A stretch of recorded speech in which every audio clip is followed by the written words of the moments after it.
Assalamualaikum warahmatullahi wabarakatuh. Alhamdulillahirabbil alamin, hamdan yuwafi ni'amahu wa yukafi'u mazidah. Ya Rabbana lakal hamdu kama yanbaghi li jalali wajhikal karimi wa azimil sultanik. Ashhadu an la ilaha illallah wahdahu la syarikalah wa ashhadu anna Muhammadan abduhu wa rasuluhu la nabiyya ba'dah, amma ba'du. Pertama sekali, marilah kita curahkan puja dan puji syukur kita atas kehadiran Allah Subhanahu wa Ta'ala, yang mana pada hari ini kita masih diberi kesehatan sehingga kita dapat melaksanakan kegiatan seperti biasanya.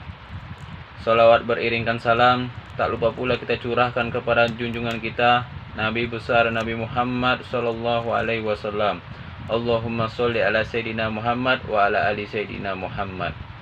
Baiklah, pada hari ini saya akan berceramah dengan judul Virus di Tengah Umat. Salah satu virus di tengah umat yang akan saya bahas adalah syirik. Syirik adalah menyamakan selain Allah dengan Allah Subhanahu wa Ta'ala dalam hal-hal yang merupakan kekhususan Allah, seperti berdoa kepada selain Allah, di samping juga berdoa kepada Allah, atau memalingkan sesuatu bentuk ibadah seperti menyembelih korban, bernazar, berdoa, dan sebagainya kepada selain Allah.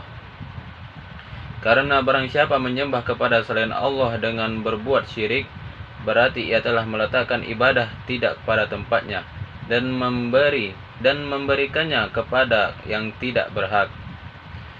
Dan itu merupakan kezaliman yang paling besar. Allah Subhanahu wa Ta'ala telah berfirman, "Inna syirka la zulmun azim", yang artinya sesungguhnya menyekutukan Allah adalah benar-benar kezaliman yang besar. Quran surat Luqman ayat 13.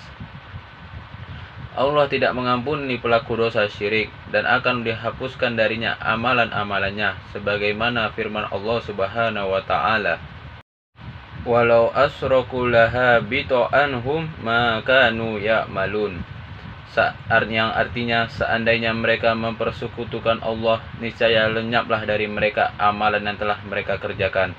Quran surah Al-An'am ayat 88. Pada asalnya tidak terdapat syirik.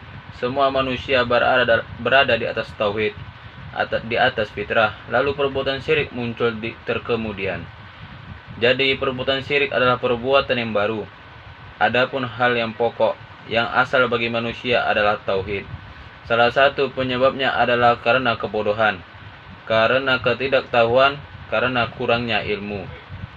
Oleh karena itu, setelah seorang muslim mengenal kebenaran, mengetahui tauhid yang terutama tauhid uluhiyah, maka setiap muslim wajib mengenal, memahami, mengetahui musuh dari tauhid, yaitu syirik. Hal ini agar seorang muslim bisa menjauhinya, bukan untuk diyakini, diamalkan atau dipraktekkan.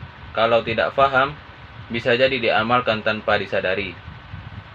Dari Huzaifah bin Al-Yaman radhiyallahu anhu, beliau berkata, Dahulu manusia bertanya kepada Rasulullah Shallallahu alaihi wasallam tentang hal-hal yang baik, tapi aku bertanya kepada beliau tentang hal-hal yang buruk, agar jangan sampai menimpaku. Hadis riwayat Bukhari dan Muslim. Berkata Amirul Mukminin Umar bin Khattab radhiyallahu anhu, hampir-hampir ikatan Islam ini terputus seutas demi seutas apabila sudah banyak menyebar di tengah-tengah kaum muslimin orang-orang yang tidak mengenal nilai-nilai jahiliyah. Kaum muslimin tidak lagi mengenal kemungkaran. Akhirnya tanpa disadari mereka terjerumus ke dalam keburukan itu karena kebodohan. Syirik adalah menunjukkan perbuatan-perbuatan ibadah kepada selain Allah, seperti berdoa. Nabi SAW bersabda, "Ad-du'a'u huwal ibadah", doa adalah ibadah. Hadis riwayat Tirmizi. Ibadah kepada siapa doa itu ditujukan? Jika kita berdoa kepada Allah, berarti kita sedang beribadah kepada Allah dengan cara berdoa. Maka apabila seseorang berdoa kepada malaikat, berarti dia beribadah kepada malaikat. Jika seseorang berdoa kepada Rasulullah SAW yang sudah meninggal, maka berarti dia beribadah kepada Rasulullah SAW. Kalau seseorang berdoanya kepada ruh-ruh yang sudah mati, orang-orang yang sudah mati itu diyakini solehnya, berarti beribadah kepada mereka. Dan ini terlarang, ini syirik. Tidak boleh, karena ibadah hanya boleh ditujukan kepada Allah Azza wa Jalla. Maka jangan sekali-sekali berdoa kepada selain Allah. Kalau kita sholat, ruku, sujud kepada selain Allah, berarti kita melakukan kesyirikan. Demikian juga menyembelih bukan untuk Allah, itu juga syirik. Fasholli li rabbika wanhar, maka dirikanlah sholat karena Rabbmu, dan berkorbanlah. Quran Surah Al-Kautsar ayat kedua. Allah menyandingkan sholat dengan menyembelih, menunjukkan bahwa menyembelih adalah salah satu jenis ibadah yang tidak boleh ditunjukkan kecuali kepada Allah Azza wa Jalla. Demikian juga nazar, istighosah kepada selain Allah dalam perkara-perkara yang hanya Allah yang mampu. Makna istighosah adalah meminta bantuan, meminta pertolongan agar dilepaskan dan dijaga dari hal-hal yang mudarat. Sedangkan isti'anah adalah meminta bantuan untuk meraih hal-hal yang manfaat. Imam Ibnul Qayyim rahimahullah membagi syirik menjadi dua macam, yaitu syirik akbar besar dan syirik asgar kecil. Syirik akbar adalah memalingkan suatu bentuk ibadah kepada selain Allah Subhanahu wa Ta'ala. Di antara bentuk syirik akbar adalah syirik dalam berdoa, yaitu di samping berdoa kepada Allah Subhanahu wa Ta'ala, ia juga berdoa kepada selainnya.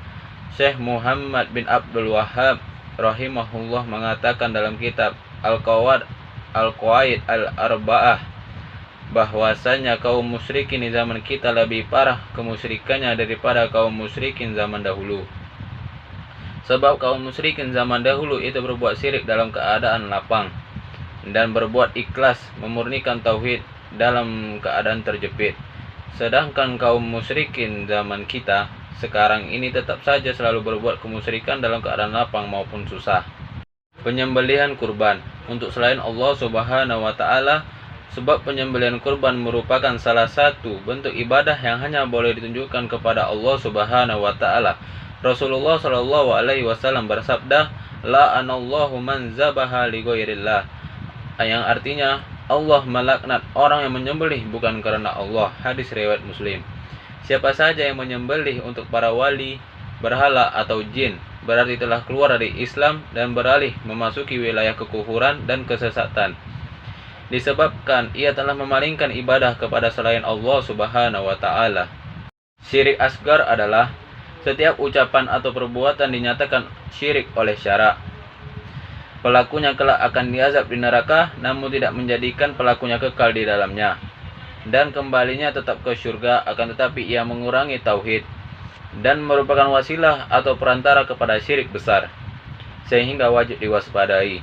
Di antara jenis syirik kecil adalah bersumpah kepada selain Allah dengan tidak bermaksud mengagung-agungkannya, namun jika bertujuan mengagung-agungkannya, maka hal itu berubah menjadi syirik besar, seperti perkataan demi Rasulullah atau demi Ka'bah dan lain-lainnya.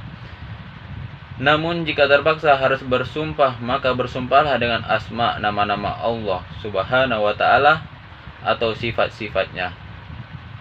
Riya, yaitu melakukan sesuatu amal tertentu untuk mendekatkan diri kepada Allah Subhanahu wa Ta'ala, tetapi juga ingin mendapatkan pujian manusia, misalnya dengan membaikkan sholatnya atau bersedekah agar dipuji dan disanjung karenanya.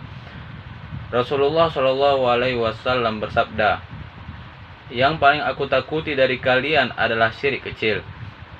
Mereka bertanya, "Wahai Rasulullah, apa syirik kecil itu?" Beliau menjawab, yaitu riya. Hadis riwayat Ahmad, At-Tabrani dan Al-Baghawi dalam Syahrus Sunnah. Baiklah, sekian kultum singkat saya pada hari ini. Kalau ada kekurangan, kalau ada kesalahan, mohon dimaafkan.